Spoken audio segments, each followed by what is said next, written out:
Hey, Happy New Year! I got an early question for you. Are you overwhelmed yet?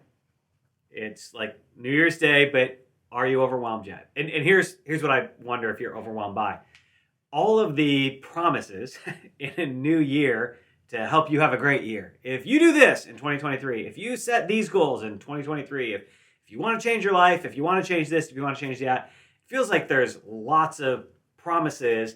And I wonder sometimes at the beginning of a year if we can actually get overwhelmed by opportunity or opportunity promised or opportunity hoped for. And it's fair, right? I mean, who doesn't want to, get a clean slate, start a new year? Great. I get it. We all want to do it. But I wonder if there's actually a way that we could distill all of that, slow things down just a little bit, and say, wait a second.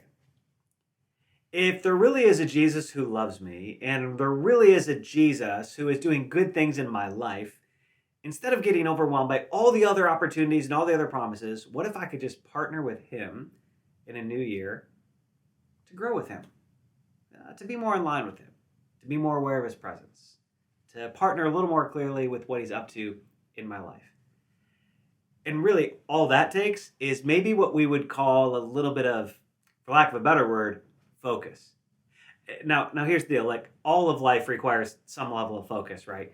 Even as kids, we need some focus, right? One of my favorite games as a kid, one of my favorite playground games, neighborhood games, was kickball. And if you remember playing kickball, right? I loved kickball. In fact, I wish there was like an old person like me league for kickball. Like, I would seriously consider trying to play. But here's the thing about kickball, right? It feels really simple. Somebody rolls the ball in and you kick it. There was more to it than that. You had to be aware of where everybody else was on the field. You had to be aware of where you wanted to try and kick the ball. And while you were thinking about all of that, you also had to focus on the ball while it was rolling in, right? There was this element of, I gotta lock this thing in. And that's all of life, right? Everything we do requires some level of focus. It's not new to us. All throughout the story of God in scriptures, there's pointing to, talking about focus. And book of Proverbs chapter 4 talks about fixing our eyes straight ahead, locking in a little bit. Jesus was a person of focus. Jesus was really clear about the things he was going to do and what he was here to do. He would make statements like, really, my energy, my strength, my food comes from just doing the will of my Father who sent me. I'm so focused in.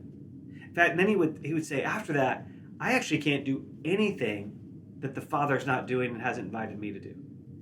Jesus 100% focused on, hey, whatever the Father's doing, that's what I'm going to do. Whatever the Father invites me into, that's what I'm going to do. And in fact, that's how I find strength. That's how I find my direction in life. So that makes it not very surprising that Jesus would also say things like, hey, the reason I came to earth is to seek and save the lost. That's it. Because that's why the Father sent me, was to seek and save the lost. Jesus had laser-like focus. And that led to some great things and some hard things. I don't want to make focus sound like some magic potion that makes all of life easy. For Jesus, who was really focused, it led to some really cool miracles. Like, he was engaged in the miraculous, empowered people to be engaged in the miraculous. But it also led to some disappointment. While people were amazed with his miracles, they were sometimes disappointed when he left their town to go to the next town. Jesus, focus, it led to lots of opportunity. At times, lots of people listening to him, lots of people hearing what he was saying, catching his teaching, lots of people following him. Really cool opportunities. But it also led to a cross. Focus, it comes with a lot of good, but there's also some sacrifice in it. But it's worth it because this focus, when we focus in on Jesus and what he's doing and what he's invited us into, it actually becomes our strength. Just like for Jesus, his strength was in doing the Father invited him to do. So to help with focus, right, instead of trying to focus on 10 things or 100 things or a million things or set all these goals, we've got this tradition of Journey where we say, what does it look like to focus on one word? What would it look like to have one word for the entire year that really captured a theme, an idea, a direction that Jesus is inviting us into to partner with him. It's really our way of saying, hey, Jesus, what's maybe the one big thing you're working on in my life right now? What's maybe the one big thing where you're inviting me to be aware of your shaping and your building and your growing in my life, where you're trying to help me see more of who you are and who you made me to be? And let's just concentrate on that. And I think it's an expression of Jesus' kindness, where he's not saying, hey, this year we're going to work on 12 things and you're going to get better at all of them. It's like one thing at a time. One thing at a time. So we've got this tradition of word for the year where we just say, okay, Jesus, what's this one word? And that could feel a little overwhelming, so I want to make it really simple for you. It's actually really easy to get a word for the year. Unbelievably easy. It's 3 simple steps. Here's the first one. Just listen. Just take 60 seconds, maybe 2 minutes, and just listen. Get something in front of you, a pad of paper, open up a notes app, and just listen and start listing all the words that might even possibly be your word for the year.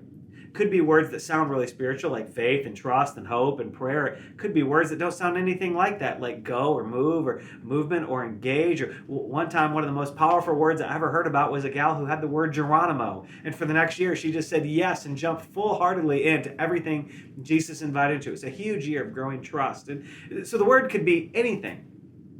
And here's what I want to invite you to do is even right now, just push pause on this. Just pause me. I'll still be here. Just pause me for 60 seconds, maybe 2 minutes, and just in whatever you can get in front of you, just make a list of all the possible words that maybe could be your word for the year. Okay? Let's do it. I mean, really do it. Go ahead and pause me. I'll be here when you come back in 60 seconds or 2 minutes.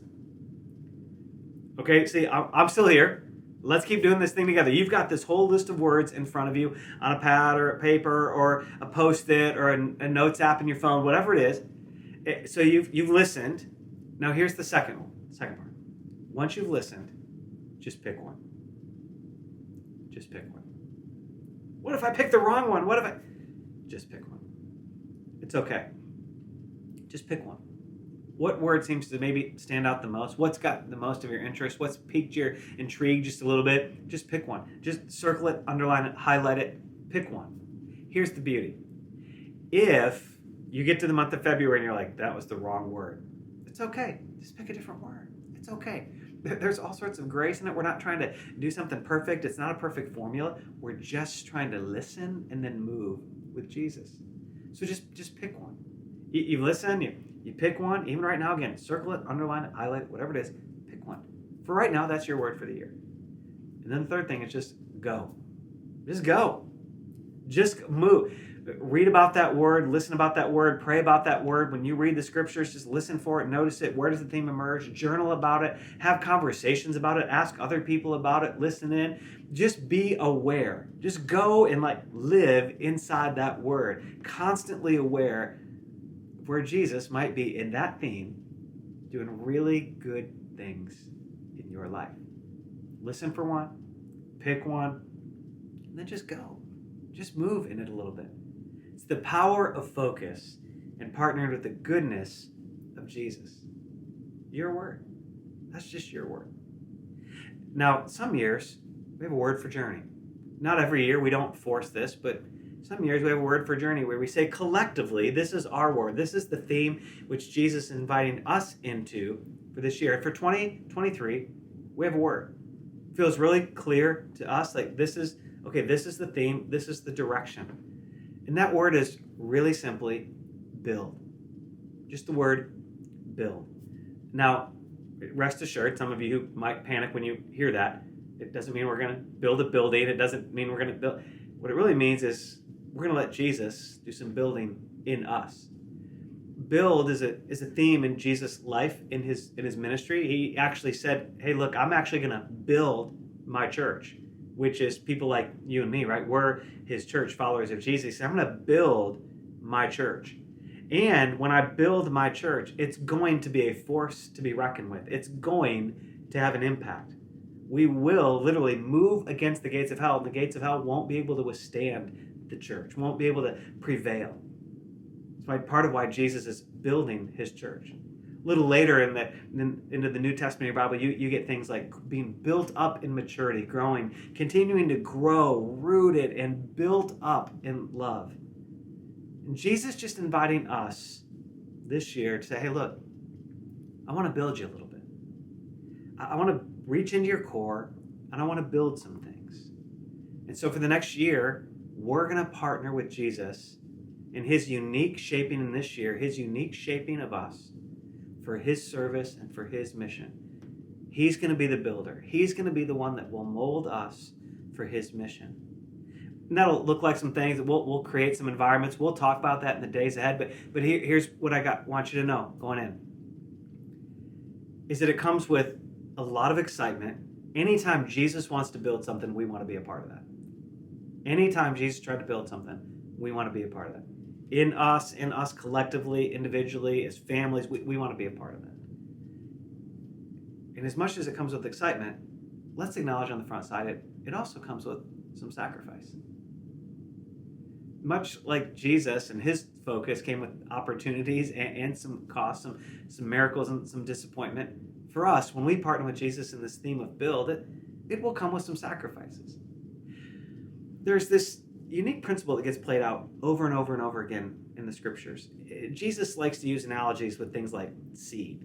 And he says, really, for a seed to be most fruitful, for it to live to its full potential, it's really got to die, right? It's got to be put into the ground. It's got to have an opportunity to get into the ground so it could grow, so it could spring to life, which means we've got to release control of the seed. We've actually got to put the seed down, right? And got to kind of get rid of maybe our own preferences, or maybe get rid of our current schedules or our current paces or our current ways of thinking, all as part of putting ourselves in the best possible places for Jesus to build something in us, for Jesus to grow something in us and out of us. So again, anytime Jesus is building something, we want to be, why wouldn't we want to be a part of that? And right now, 2023 is going to build some things in us. And we're going to be willing to die to ourselves, to sacrifice for that, because we believe in the hope and the goodness and the excitement that comes when Jesus builds something. So lots more about that coming. In fact, a year's worth more of that coming. I can't wait to experience it with you. Can't wait to unpack it with you. It's for the next year. Jesus has some unique things to build us. It's just a year of Jesus shaping us for his mission and his story. Church, I love you. I'm excited to hear your word for the year. I'm excited to experience our collective word for the year together. Happy New Year. Let's live this thing out as best we possibly can together. I love you, church. We'll see you soon.